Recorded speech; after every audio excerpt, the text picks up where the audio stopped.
The Word of God is alive and powerful, sharper than any two-edged sword, piercing even to the dividing asunder of the soul and spirit, and of the joints and the marrow, and is a critic of the thoughts and intents of the heart. All Scripture is God-breathed and is profitable for doctrine, for reproof, for correction, for instruction in righteousness, that the man of God might be mature, thoroughly equipped unto all good works. Study to show thyself approved unto God, a workman that needeth not to be ashamed, rightly dividing the word of truth.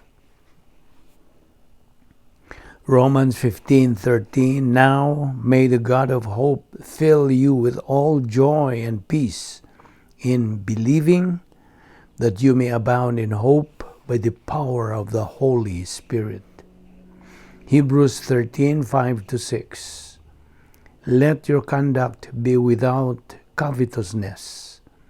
Be content with such things as you have, for he himself has said, I will never leave you, nor forsake you. So we may boldly say, The Lord is my helper, I will not fear. What can man do to me? Psalm 33:18-22. Behold, the eye of the Lord is on those who fear him, on those who hope in his mercy, to deliver their soul from death, and to keep them alive in famine. Our soul waits for the Lord. He is our help and our shield. For our heart shall rejoice in him, because we have trusted in his holy name. Let your mercy, O Lord, be upon us, just as we hope in you. John 14:15, If you loved me, keep my commandments. 1 John 2:4, He that saith, I know him, and keepeth not his commandments, is a liar, and the truth is not in him. Joshua 1:9, Have not I commanded thee? Be strong and of a good courage. Be not afraid, neither be thou dismayed, for the Lord thy God is with thee, whithersoever thou goest. Colossians 2:6-7. So then, just as you received Christ Jesus as Lord, continue to live your lives in him, rooted and built up in him, strengthened in the faith as you were taught, and overflowing with thankfulness. Before we start our Bible study, niining adlaw, gikinahanglan ang atong sunod sa atong naandan nga routine. It is our SOP, nga gikinahanglan nga atong limpyuhan ang atong kalag, gikan sa mga sala nga atong nabuhat ning adlaw. Sala ba sa nahuna, sala ba sa dila, sala ba sa buhat. Kini makababag, makabalda sa atong pagtuon sa pulong sa Dios. Busa, ang pulong sa Dios nagaingon nga diha sa 1 John 1:9, if we confess our sins, God is faithful and just to forgive us our sins and to cleanse us from all unrighteousness. Humani mo buhata ka na, andam na sabi ka sa pagpadayon sa pagtuon sa pulong sa Dios. Nawalang kanimo, dili magtotoo. Ang imong buhaton, dili ang pagsugid sa imong sala, kundi ang imong pagtuo kang Ginoong Jesucristo ingon nga imong manluluwas. Acts 16:31 nagaingon, Believe on the Lord Jesus Christ, and thou shalt be saved. Busa, magandam ta karon sa hilom, pinagi sa pagampo.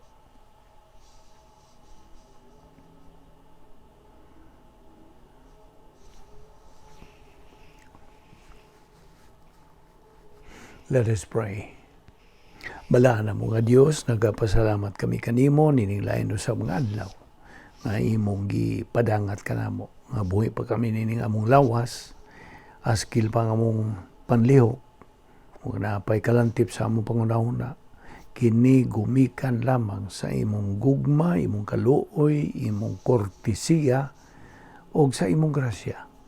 Dili kami takos. Bisan gani among pagpakabuhi, dili kami takos. Apan ang imong plano sa among kinabuhi nagapadayon pa man sa paglihok, busa. Imo pa kami ipabuhi, andama lamang kami o Diyos sa aning among pagpadayon sa pagtuon sa imong kamatuoran.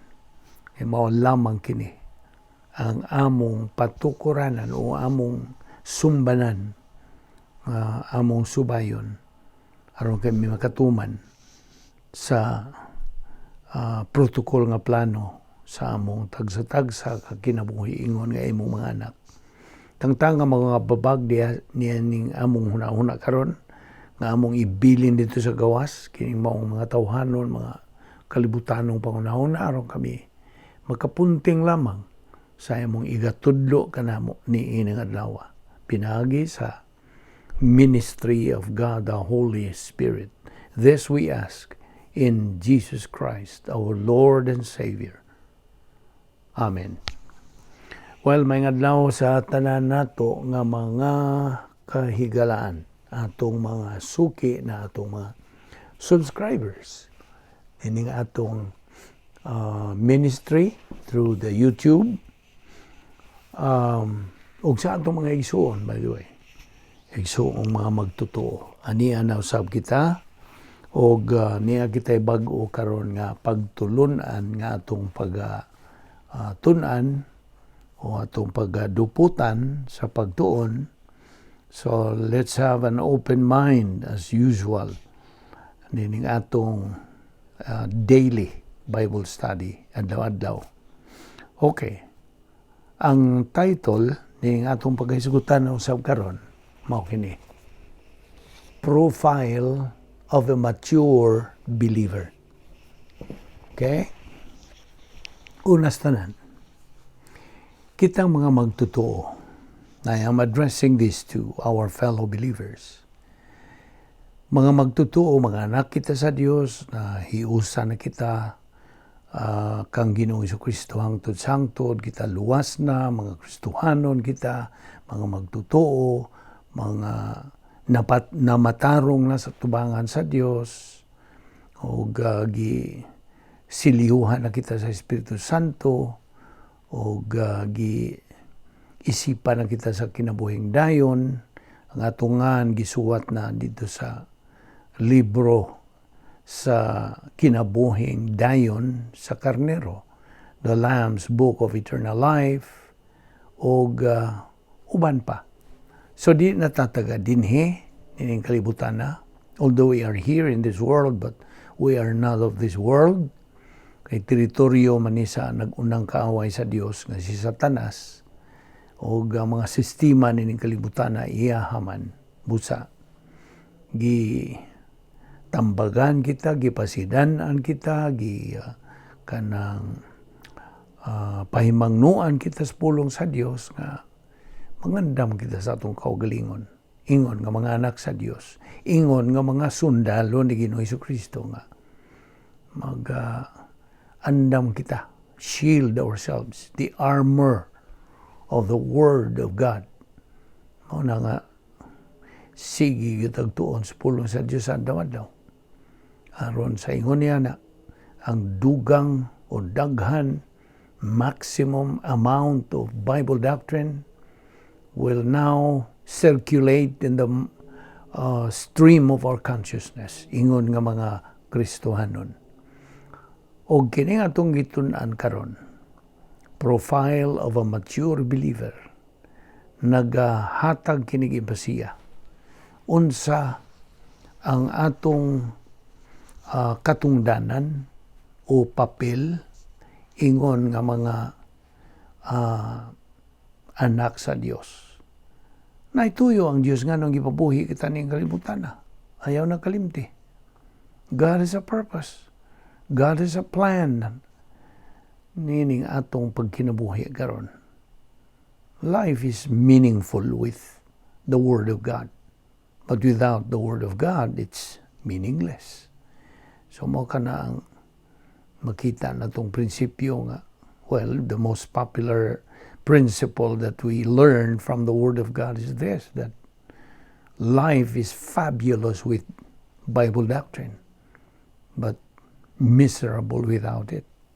So mo na nga, ato gayong gihatagan og dakong empasiya ang kabililhon, how essential the study of the Word of God. So mo na nga kita imanduan nga aron kita makatuman sa protocol nga plano sa Dios sa atong kinabuhi. We must reside in our place of divine power, which we otherwise call the protocol plan of God or operational divine dynasphere. Mao kini dapit nga may gahom sa Dios. So kung buot ikaw nga nakay gahom, kalig-on, kaisog, nga espirituhanon, then padayon sa pagpuyo diha sa sulod kay mao kana ang giingon nato nga perfect environment nga gisangkap sa Dios kanatong mga Kristohanon.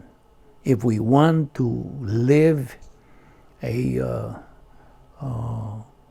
successful, fruitful, meaningful, purposeful nga kinabuhi din, papuyon kita diha sa sulod nga mao kana ang plano sa Dios. Ang tanan nga pagsangkap sa Dios ana tanan. Okay? So apil na ning pagsangkap mao kining doktrina sa rebound.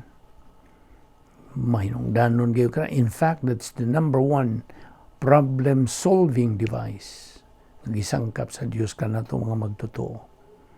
We cannot continue in executing the protocol plan of God by not using the first nga nag-una ngayon nga problem-solving device, which is rebound or recovery technique nga kita mapasig-uli sa atong pakigambitay sa Dios. Kung aron sa ingon niya na kita makapadayon sa paggamit sa iyang hinagiban, the Word of God, the sword of the Holy Spirit. So mao na nga sa panahon nga kita makasala, sayod naman gyud ta niya. That's very basic.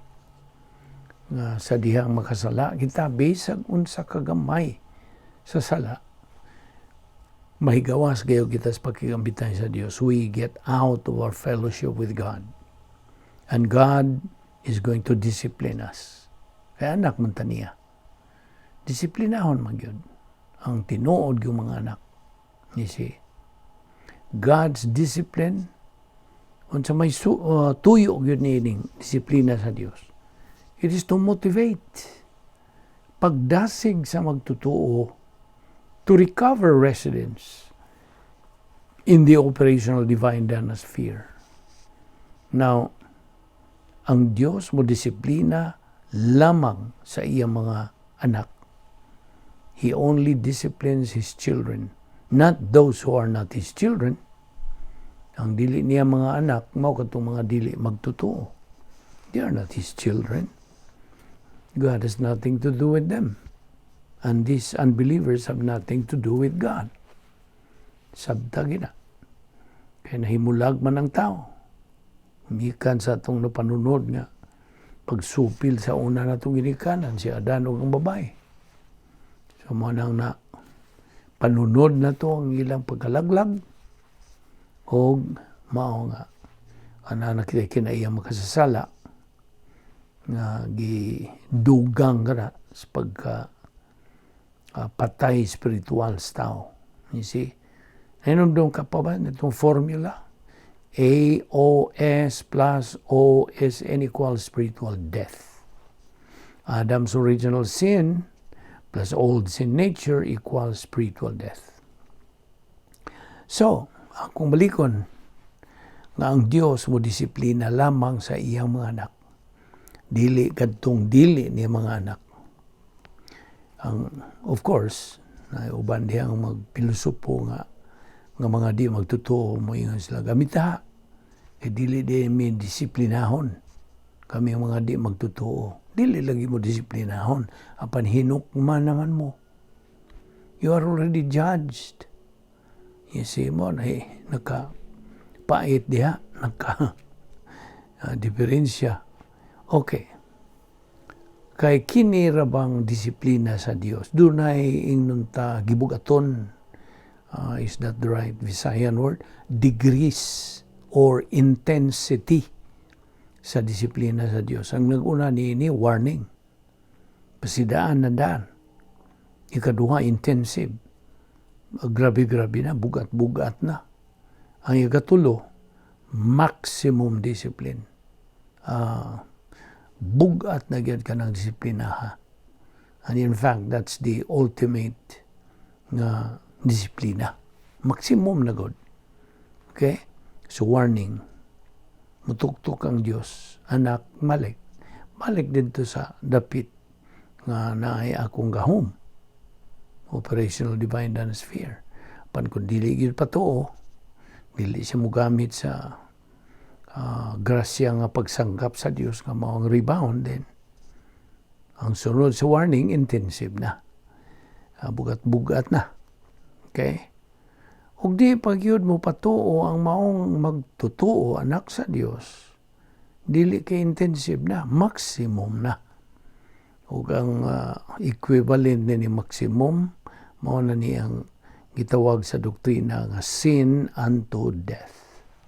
Now, ang usa ka magtutuo nga naga-function didto sa dapit nga may gahom ni Satanas, nga gitawag sa English og cosmic dynaspheres. Duha ni mo nang dynaspheres.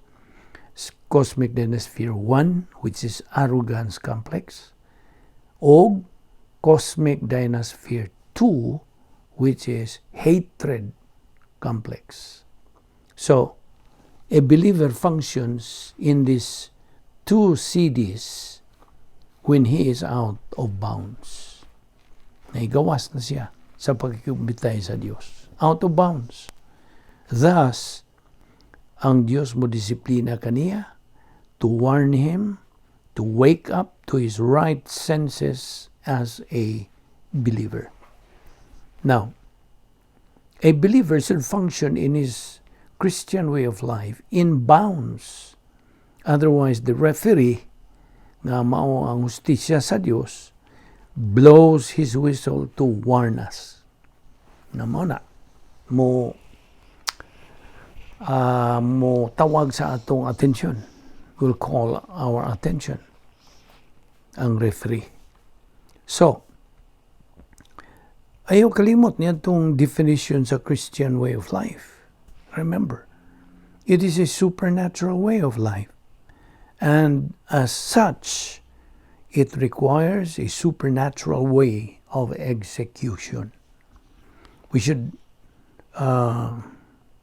ask ourselves, atong pangutanon itong tagsa-tagsa kakaugalingon, karnal ba ko o espiritual?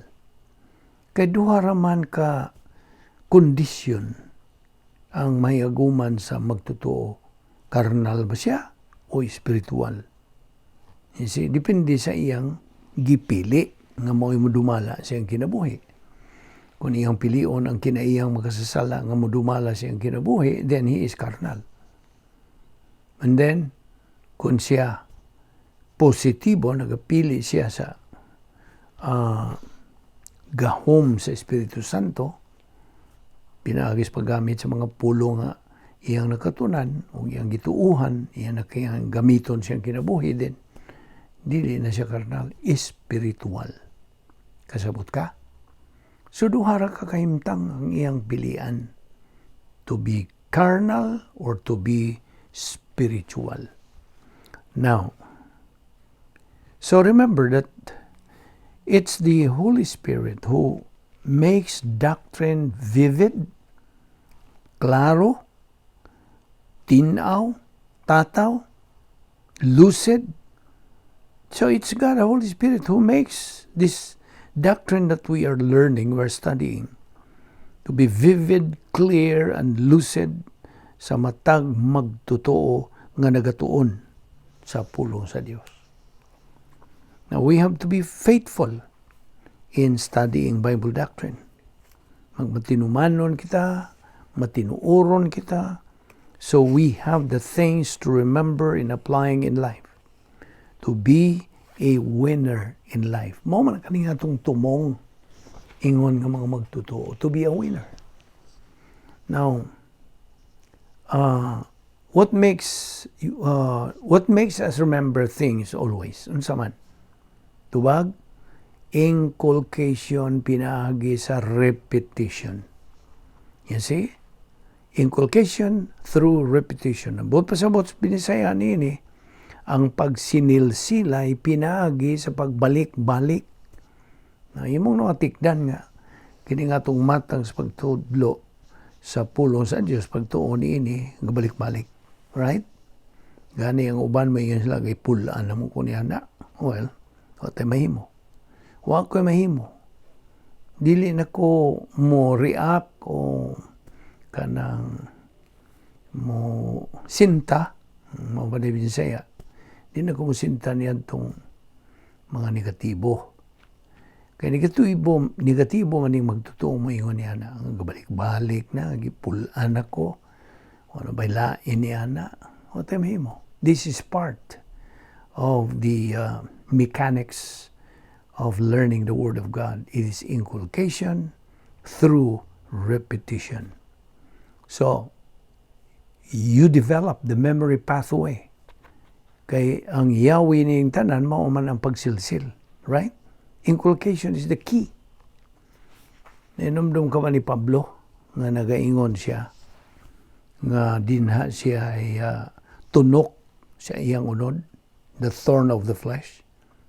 Unsa may tuyo niya to nga iyang na kanang na tagamtaman to ano man. Unsa may tuyo?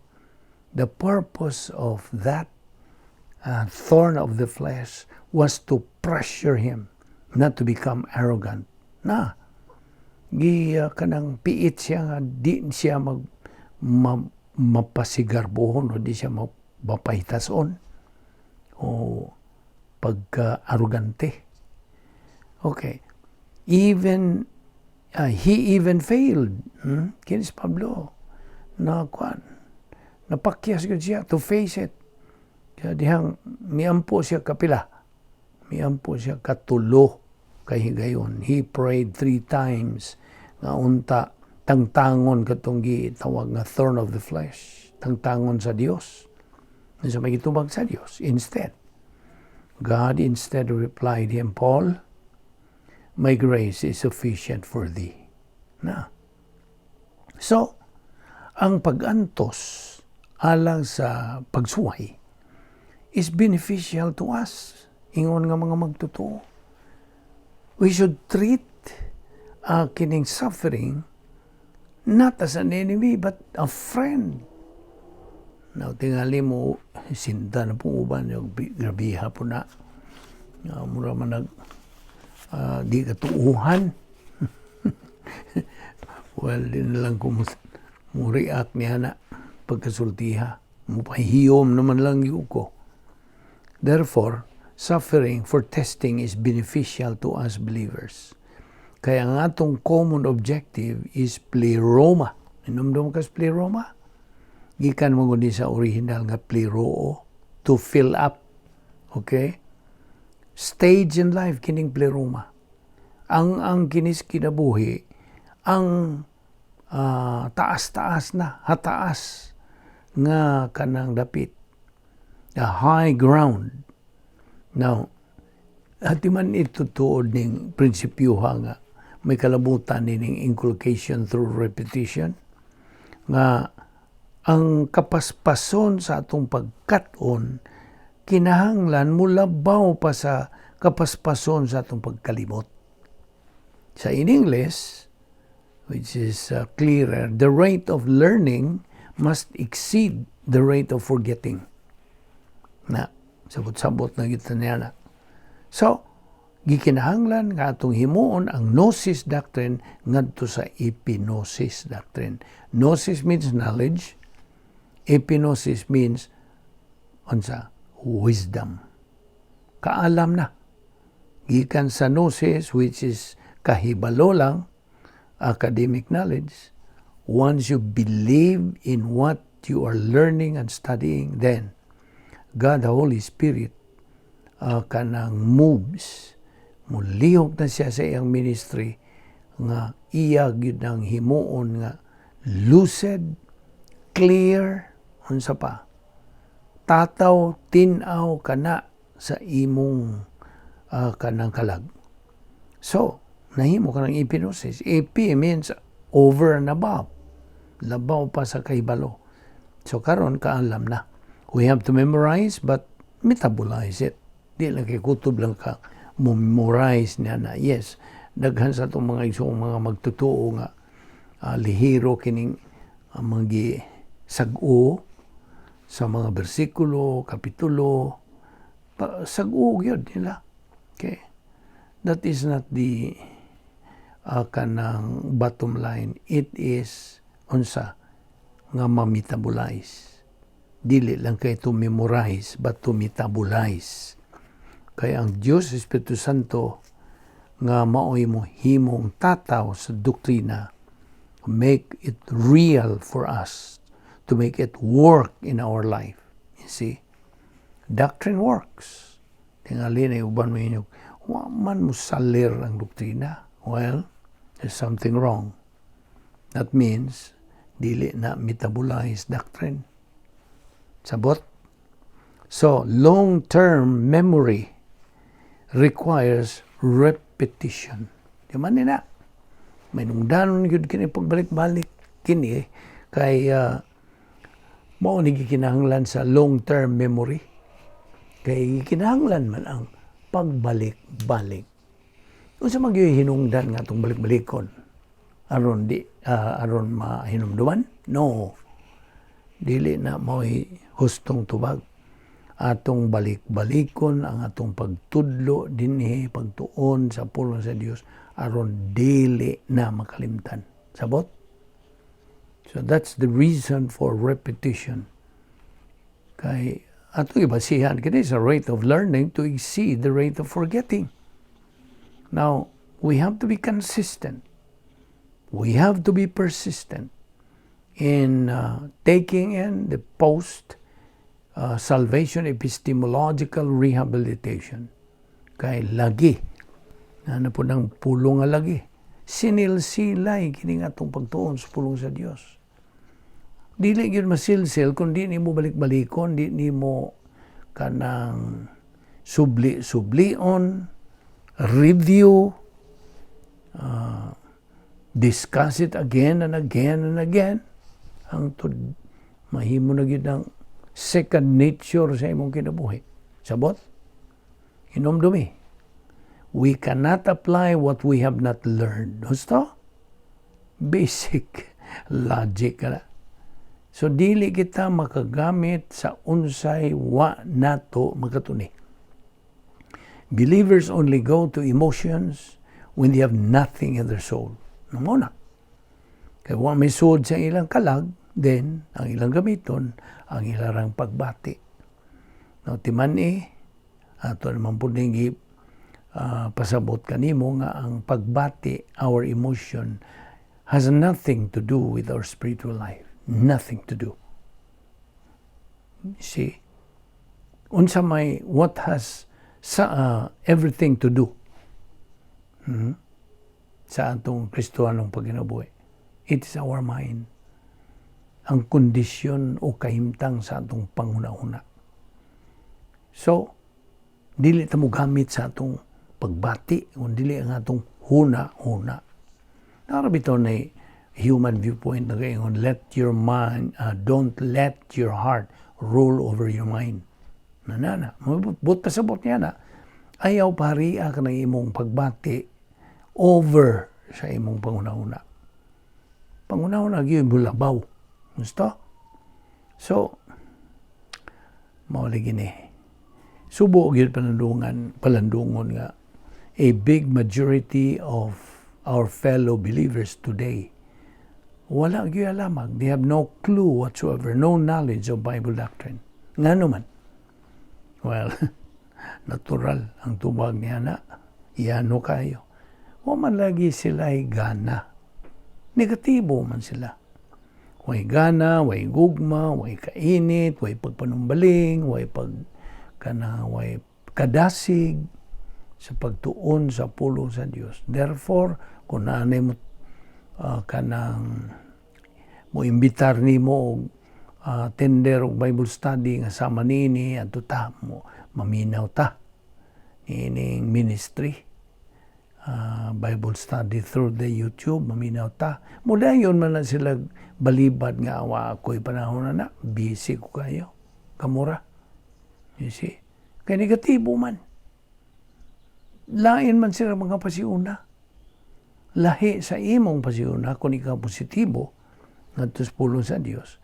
Ang imong pasiuna mao ang pagtuon sa pulong sa Dios. Now, perspicacity. Unsa man ning perspicacity? Kini nakahulugan og sa English we can define this as having a keen mental perception and understanding, meaning discerning. Makalinggat ka dayon, makasabot ka dayon, makaila ka dayon, makalinggat ka dayon. See, that's discerning. So, ang proseso nga itong isunod, kaya niya man ta magadupot sa atong tunanan nga profile of a mature believer. Kini ang mga punto sa doktrina nga may kalabutan nining profile of a mature believer. You see? Unsa may proseso? Well, the process, study and learn. Understand what is learned. And then apply it. And then remember it all the time. Minumdumigi na kanunay. So, tuni, katuni, sabda, unsay imong nakatunan, o gamita ka na. O gamita ka na, hinumdumi ka na kanunay. All the time. You see? Nga mahimo na ka ng bahin gyud sa imong kalag. Nga magatuyok-tuyok na gyud diha sa imong panimuot. In the stream of your consciousness. Now, again, akong inon ka, we cannot apply what we cannot remember. You see? Ang una nini, we cannot apply what we have not learned. And this time, we cannot apply what we cannot remember. So that's why repetition never bothers a believer's spiritual momentum. You see? It never bothers a believer's spiritual momentum. Padayon, balik-balik, subli-subli. Kay kini makaugmad, it increases your opportunity sa pagtubo diha sa pulong sa Dios. Spiritual momentum kada. Now, of course, dunay duha ka matang sa pagpanabot dinhi sa panahon sa simbahan. We are in the church age, right? Okay. Dunay duha ka klase, duhang matang sa pagpanabot. Una, easy way. Sayon nga pagi. Ikaduha, hard way. Now, unsa man ning easy way? Well, pulong sa Dios nga nakatunan gikan sa pagtudlo sa pastor magtutudlo. Mao na easy way. Apan ang lisod nga paagi, the hard way, mao ang pagkatuon pinaagi sa disiplina sa Dios tungod sa unsa negatibo nga kabubuton sa maong magtotoo. Once nga negatibo ka, then wa kay magatunan. Natural. Unsa may mo magatunan? Wa man kay pagtuon. Negatibo ka man. Sabot? That's very basic. So learning the easy way, unsa man ni? Unsaon man ang pagkatuon sa sayon nga paagi. Well, ato magitunan kadtong paggamit lagi sa napulo ka mga paagi sa pagsulbad sa mga sulod. 10 problem-solving devices. Operation RFFGDPIHPO. Dinala na ko sana kanang i-explicar sa ibot pasabot niya ng Operation RFFGDPIHPO. Ka-review naman na. And then gawas pa niya na paggamit nimo niya ng 10 problem-solving devices nga gisanggap sa Dios kanimo. Ang ikaduha mao ang Operation Zeta. Now, unsa maning Operation Z? Well, of course, the explanation there is you learn Bible doctrine through the teaching ministry of God the Holy Spirit, pinaagi sa pagtudlo sa magtutudlo. Pastor magtutudlo nga may gasa sa pagtudlo, who has the gift to teach and who is filled by God the Holy Spirit. Okay? O magtudlo siya from the original language. Accurate doctrine ang iyang itudlo. Unya, ikatulo, unsa man? Impersonal love for objectivity. Impersonal love. Inomdom ka ba? Meaning impersonal love. Gasunod ka na sa personal love for God. Sundan dayon sa impersonal love for all mankind. That's objectivity. Unya, ikaupat, mauning gitawag og enforced and genuine humility. In sitting and listening to the teaching of the Word of God. Lingkod ka diha, minaw ka diha, punting sa gitudlo, dili ka magpabalda, okay? Huwag kay pag hunang mga tawhanon diha, nga makabalda sa imong pagtutok. Concentration is what is needed. Aron masilsil gayud ka ng imong gitunan o nakatunan. So mao na learning the easy way. That is otherwise called spiritual momentum. Okay? Spiritual ng pagtubo nila. Unya ang ikaduha, learning the hard way. Unsa man? By learning how to go back to the easy way. Na, ang imong pagkatuon, unsaon imong pagbalik ngadto sa sayon nga pagi. Now, the hard way means nga ang magtutuo, nagaatubang siya og disiplina sa Dios. So, wala siya katakos nga mo atubang og bisag unsang pagantos kinabuhi. He cannot. He has no capacity to face any suffering. Wala gito nga, bisag kagmay lang mga suffering, kagmay mga pagsuway, mudayo na siya gamit sa kanang famous cliche nga, ano maning gitugutan man sa Dios sa akong kinabuhi, ha? Why did God let this happen to me? Why me? Okay. Pagpasipala man kana, ano man taong basulon man imo ang Dios nga man siya labot, imo man tinuyuan, imo man ginamitan sa imong kabubuton. Na manubag kaniya tong balaod sa tulubagos kabubuton. The law of volitional responsibility. Therefore, wa kay capacity to face any suffering. Kay negatibo ka, wa ka may pulong sa Dios nga imong magamit. So, ikinahanglan nimo ang pagbalik ngadto sa sayon nga pagi. Spirituality solo dito sa operational divine dynasty, the protocol plan of God. Go back aron ikaw sugod na usab sa imong spiritual momentum. Isip mo ora kini. This is the process nga kita kabot gayud niya ng ang to move as mature believers. So mao ni ang profile of mature believers kun imo na kining nasilsilog ni gamit sa imong kinabuhi. Now, unsa to'y nag-unag yung tuyo sa Diyos nun nga pagpanton? The only purpose of divine discipline is to make the carnal believer realize nga makaamgo. O mao nga sa iyang pagkaamgo, mubalik siya ngadto sa espirituhanong kinabuhi nga he is supposed to live. Kitang mga magtutuo, we are supposed to live that spiritual life. Now, sa man mo pag kinabuhi, lagi niya ng maong matang sa kinabuhi, nga wa makipagtuon sa pamaagi sa Dios. Iyang protocol. You see?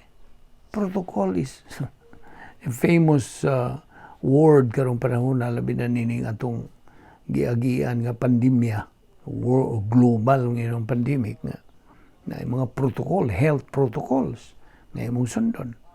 You see? Ikaw ang makaluluoy kung di ka musunod. You see? Kasabot ka. Na maupod ni. Atong itandi nga to sa Dios. Kung wa kay alamag sa protocol sa Dios, pamaagi sa Dios, kalaki sa Dios din, makaluluoy ka. You see? Kung tao pa ang Diyos, may yun siyang, huwag kayo mahimo ni mo, anak. Miserable ka kay ikaw may naghimo sa imong kaugalingong miserable. Sabot? Namuna. So, remember the doctrine of volitional responsibility. The purpose of punitive suffering is to have the carnal believer recover gikan sa pagkakarnal ngadto sa pagka-espiritual. Kay ang pag-antos alang sa panalangin, suffering for blessing, is motivation to move on the believer to spiritual momentum. You see? Nga makapadayon siya, makalahutay siya sa pagkaon siya galagong pagpatubo niini hangtod magkabuot niya ang iyang tumong sa iyang espirituhanong kinabuhi nga mao ang espirituhanong paghamtong. Spiritual maturity. The stage of capacity for life, capacity for blessings, capacity for love. Tiyaw mo na, nanay kakatakos sa imong pagkinabuhi. Now, nabitaw sa libro ni Job, abriya ko ng imong Biblia diya sa Job chapter 5, verses 17 to 18, it says, "Behold, how happy is the man who is disciplined." Na, malipayon ka ng magtotoo. Gidisiplina siya. Now, we believers, kung sa diha nga kita mag-aagi o mga pag-antos, pasalamatan na to ang Diyos. Niya na, tungod kay alang man sa itong kayuhan lagi. You see, at tingaling uban mo, yamid na po mo yung sa pasalamat na ng gaantos na kunta. Ano mo na? You see, kanang imong una-una, tawanon man, na igor, tapos pagpahiyom niya na kung maingon na kanya na. Remember the law of volitional responsibility.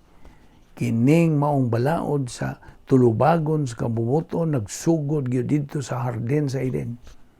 Sa dihang si Adan ug ang babae nalaglag. Dito mo sugod ni. Okay?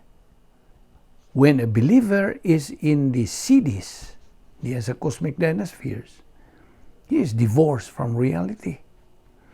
You see?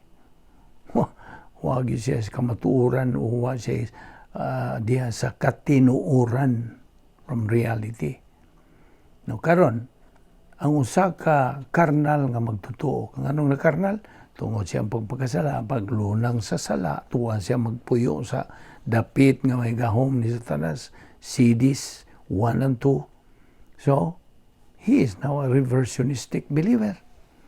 Reversionista na siya. Ano siya man yung pulong reversionista? Gikan man ni sa root word nga reverse. Ano siya may but pasabot sa reverse? Kamong kamaong maniho og mga sakyanan. Ano siya but pasabot og reverse?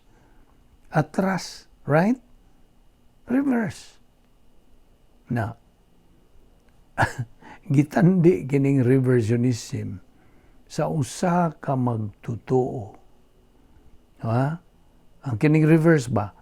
Magtotoo nga nagpadayon na unta siya sa pag kanang lakaw sa husto nga paagi o kanang plano sa Dios. Sakto na. Nagtuon na siya pulong sa Dios, nagtubo niyang kalag. Sige na siya sa spiritual momentum. Apan diha may nakababag niya. Ning atras. Ning balik siya siyang giagian. So, mo na nga reversionistic na siya. So, a believer who has reversed, gikan sa pagkakarnal, karon na reversionista, gitawag kini og reversionistic believer. Kinigod siya nga matang sa magtotoo, arugante ni siya. You see? Arugante, psychotic, okay? Psychotic, neurotic, kini siya nga matang sa magtotoo. O kini ra ba ito? Paminaw. Kini ra bang maong matang sa mga magtotoo, mga reversionista, mga arugante, psychotic, neurotic, kini sila, pagagamiton ra ba sila sa pagsuway ni adtong mga espirituhan ng mga magtotoo nga niining tungura anaan na sila sa ilang spiritual adulthood, momentum testing na ra ba? Kasi gamiton ni. Kita ba niyo? Nakasabot ka ba? Kini bang mga reversionista, mga magtotoo, mga negatibo, mga arugante, kung man sila mga doktrina, kini sila gamiton sa pagsulay ni adtong mga espirituhan ng mga magtotoo nga nagatubo na gyud. Na nagani sila sa spiritual adulthood, sa ilang spiritual momentum or momentum testing. You see? Now, ang usa ka magtotoo nga nagatubo na spiritually, sensitibo ni siya to know if he is already out of line or not. Meaning na sila bertud sa gitawag og discernment. Dali ra sila makaalinggat. Dali ra sila kanang amgo. You see? Dali ra silang makaibaw. Discernment. They're sensitive to know if he is already out of line or not. So, gikinahanglan nato ang pagkasayon, pagkahibaw, unsaon sa Dios. How does He operate His essence? Manang nagtuon ta ni balik-balik. Okay, ato na pong reviewon. Pila man ang mga nag-una nga kinaiya sa Dios. Absolute kanang attributes. Unsa man. Ang nag-una niini unsa? Sovereignty, ang iyang pagkalabawng makagahom. Sovereignty, righteousness, pagkamatarong, justice, love, gugma, eternal life, kinabuhing walay katapusan, omnipotent, labawng gamahanan sa katanan, omniscient, nasayod siya sa tanan, omnipresent, na siya sa tanang dapit, tanang suok, na siya. Ikasiyam, nga dili na siya mausab, he is immutable. Kung ang ikanapulo, siyang kamatuuran. He is veracity. Why hope na silsil na po na nimo? Ang napulo ka ng unang mga kinaiya attribute sa Diyos. Aron atong mailhan gyud. We ought to know how God operates His essence. Now, timan nga ang Diyos kanunay siyang nagabantay sa iyang mga anak. Nagapaniid ang Diyos. Seeing to it, iyag yung siguron, nga sila nagakinabuhi ni ining maong matang sa espirituanong pagkinabuhi. Ug sila nagapadayon sa pag-usab sa ilang mga hunahuna. They are continuing to renovate their minds. Ug sila naga-take in sa post-salvation epistemological rehabilitation. So we must make rebound. Di man yun ang rebound. Nag-una sa 10 problem-solving devices. The rebound is the first problem-solving device. Unsa mang problem nga tumong nini? Problem of sin. You see? Problema man sa lack. This is the occupational hazard of a believer. You see?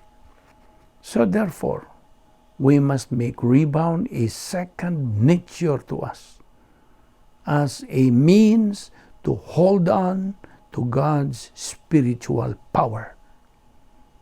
Buot ka bang makaangkon sa espirituhanong gahom? Niya. Mao kini ang atong gitunan. Now, 2 Timothy 2, verse 26, unsay gisulti. And they may come to their senses and escape from the snare of the devil. Mao kanang gisulti diha. Now, sa matagi gayon nga kita mo sinati sa mga kapidaan ka mga pagsulay, mga kanang kalisdanan o mga pagpiit, pressures, dili kinahanglan nga kita mo concentrate mo, focus ngadto kanila. Kundili ngadto sa mga kasangkapan nga hatag kanato sa Dios pinagi siyang grasya. Do not focus your attention on those testings, difficulties, pressures. Focus on the assets that God gave you through His grace. Yes, it's true. Nga, moatubang mangitag mga kalisdanan, mga kanang pag-antos, mga sakit, mga pagsulay. Kini, they do bring pain, of course. Human as we are. Bati itag kanang kasakit niini alantuson. But once we recognize, paminaw, once we recognize and realize they are divine discipline, unsay gamito nimo? 1 John 1:9. Unsay gisulti? If we confess our sins, God is faithful and just to forgive us our sins and to cleanse us from all unrighteousness. Ato ningi padayon ugma, dinhi kita muhunong karon, adlaw ato ipadayon ni ugma. Kayog sipyat sa sumpay nini. Og magampo kita agi og pagpanakop nining atong pagtuon sa atong tun-anan nga giuluhan og the profile of a mature believer. Magampo ta. Higala kung ugaling mamatay ka karon, nahibaw ka bag mahilangit ka o may impyerno ka hangtod sa kahangturan. Did you know that? Ang Biblia, the Word of God says, nagasulti ra ba nga imo ka nang may bawan? May bawan. Ipangutana ta kahigala, nining maong pangutana lagi tungod kay mao kini ang labing menungdanong pangutana nga imong matagbuan sa tibuok mong kinabuhi. So ako kang pangutanon pag-usap, luwas ka ba? Are you saved? Now, dili question kung sakop ka bang usa ka simbahan, kung dili luwas ka ba? Di pod question kung nagkinahabuhi ka ba o usa ka talahoron, dalaygon nga kinabuhi. Kung dili luwas ka ba? Kaya ang Biblia nagsulti sa ingon ini, kinahanglang maluwas kita. Mga buhat 16:31 nagaingon, tumuo ka kang Ginoong Hesus ug ikaw maluwas. Higala aron ka maluwas. Unas tanan, kinahanglang mo angkon ka nga ikaw usa ka makasasala. You have to realize and admit that you are a sinner. Kaya matud pa sa mga taga-Roma, Kapitulo 3, versikulo 10 ug 12, kaya ang kasulatan nag-ingon, wa gyoy tao nga matarong. Way nakasabot o nanghita sa Dios. Ang tanan na miya gikan sa Dios. ug nahimo silang dautan. Walay bisan usang nagbuhat og maayo, wala bisan usa. Nakasala ang tanan ug nahilayo sa himaya sa Dios. Roma 3:23. So, higala. Ang imong mga sala mo'y hinungdan nga nakabsan ka sa himaya sa Dios. Ug maunay hinungdan nga di gyud nimo matuman ang mga kinahanglanon nga iyaha sa Dios aron ka mahilangit. Ikaduha, kinahanglan nga ikaw makaamgo nga naay nahigugman nimo o gani namatay kini siya alang kanimo. Siya mao si Ginoong Hesukristo, kinsa namatay didto sa usa ka krus unsa may tuyo, sa tuyo sa pagbayad sa imong mga sala o sa paghatag nimo kay gayunan nga mahilangit ka. Apan gipakita sa Dios kanato ang gidak-on sa iyong pagigugma kanato kaysa makasasala pa kita, nagpakamatay si Kristo alang kanato. Roma 5:8 mao ni gisulti diya. No, so, sa diyang namatay si Jesus dito sa krus, ang iyang kamatayon nga espiritual, mao kadtoy mibayad sa silot sa atong mga sala. Kolosas 1:14, nga maoy naglukat kanato og nagpasaylo sa atong mga sala. So sabtay gala, understand nga wa kay mahimo sa pag-angkon ug pagpangayog tabang aron ka mahilangit. Ang tinuod, gibayra na kana ni Jesus sa hingpit sa dihang namatay siya dito sa krus. So wa pa siya mamatay, siya miingon og tapos na. Kana matud pa sa Juan 19:30. Karon, buot niya nga hatagan kag puloy-anan dito sa langit.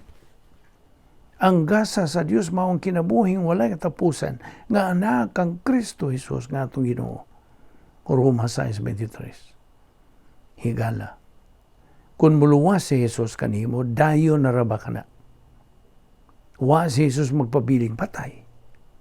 Gibanhaw siya, gikaslubnganan, ug karon buhi siya, ug atuwa siya sa langit, ug nagapangaliya siya alang niadtong nagatuo kaniya.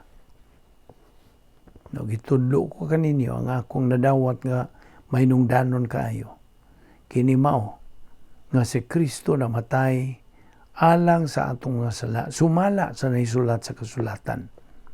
Gilubong siya, ug sa ikatulo ka adlaw gibanhaw kini siya, sumala sa naisulat sa kasulatan. 1 Korinto 15:3 ug 4.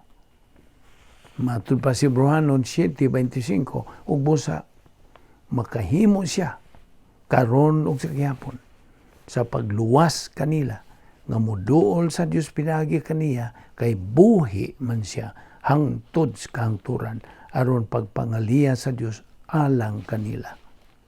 So, pinagis pagtuo.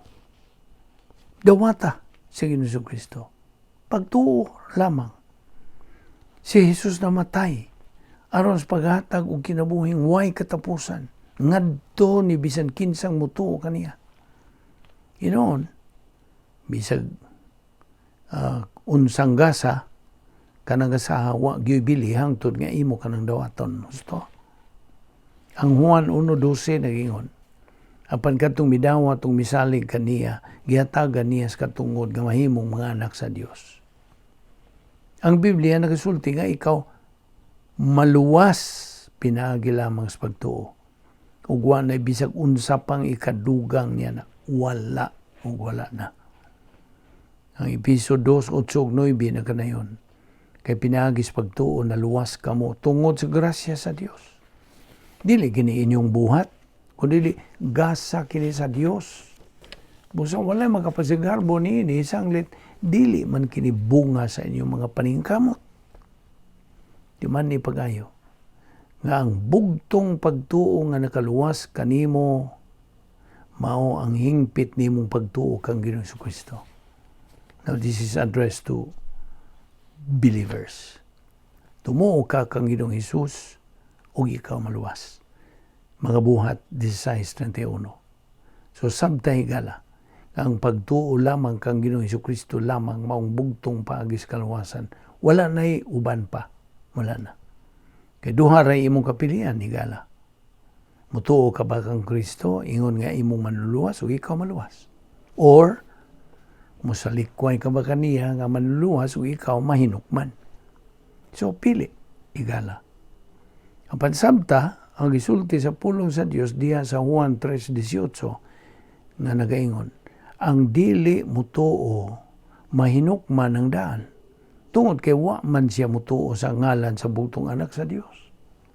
Busa, sublion ko, balikon ko sa pagpahinomdom kanimo higala. Tumuo ka kang Ginoong Hesukristo ug ikaw maluwas. Magampo ta, balaan na mga Diyos, salamat sa imong mga pulong. Matamis nga higayon sa among pagpakimbitay kanimo ug sa imong mga pulong. Salamat, naot nga kinimahimong panalangin sa among kinabuhi. Dada kami pagbalik ug madiniyarong kami makapadayon ini among spiritual momentum.